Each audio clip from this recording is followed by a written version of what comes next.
Alright guys, let's get straight into this workout. But first, gotta warm up.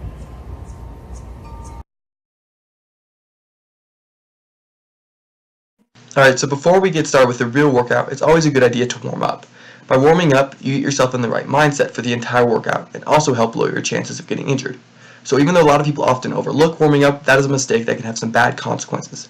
The warm-up is arguably one of the most important parts of a workout. Exercises such as jumping jacks, sprints, and jumping squats that get the heart rate up are great ways to warm up. I also do some dynamic stretches, which include arm circles and hip twisters. Sometimes I incorporate exercises like push-ups and horizontal rows into my warm-up. My warm-up usually lasts from 4 to 8 minutes. That's how you warm up, people.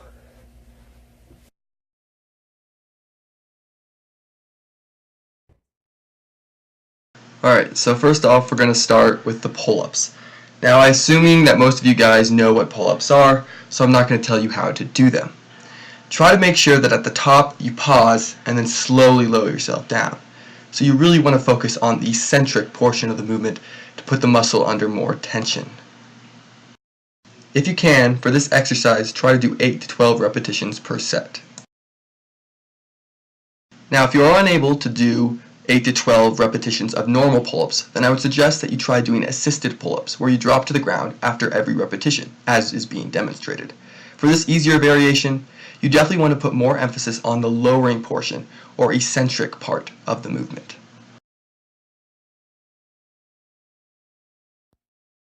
Next up, we have another compound movement that works several muscle groups in the upper back and arms.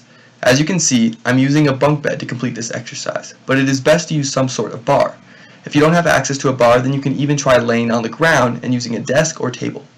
There are a couple things to keep in mind when doing a horizontal row.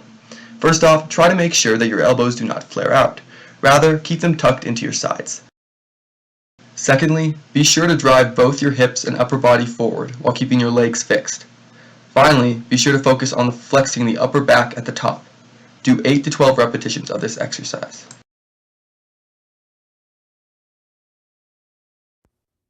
Now we have an easier exercise that only works the upper back. For this exercise, lay down on the ground with your elbows flared out to your sides. Then use your elbows to drive your upper back off the ground. Hold at the top for a second or two, come back down, and repeat. This exercise is not too intense, so be sure to really flex the muscles at the top. You'll definitely feel the burn if you're doing the exercise properly. Since it's not too difficult, try to do 12 to 20 repetitions of this exercise for 3 to 4 sets.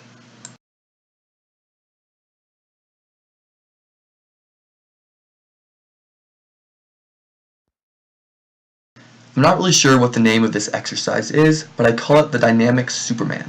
Pretty cool name, huh? Anyway, this movement primarily targets the lower back muscles and isn't as complex as it looks. It only involves laying on the ground with one's arms to the side and then raising the upper back, arms, and lower legs off the ground. Although not necessary, I twist my arms in order to put more emphasis on my upper back. Like the reverse push-up, this exercise is not too taxing, as it is more of a toning exercise rather than a muscle building exercise. As such, I usually try to complete 3 to 4 sets of 12 to 20 repetitions. Again, do not forget to contract and hold at the top.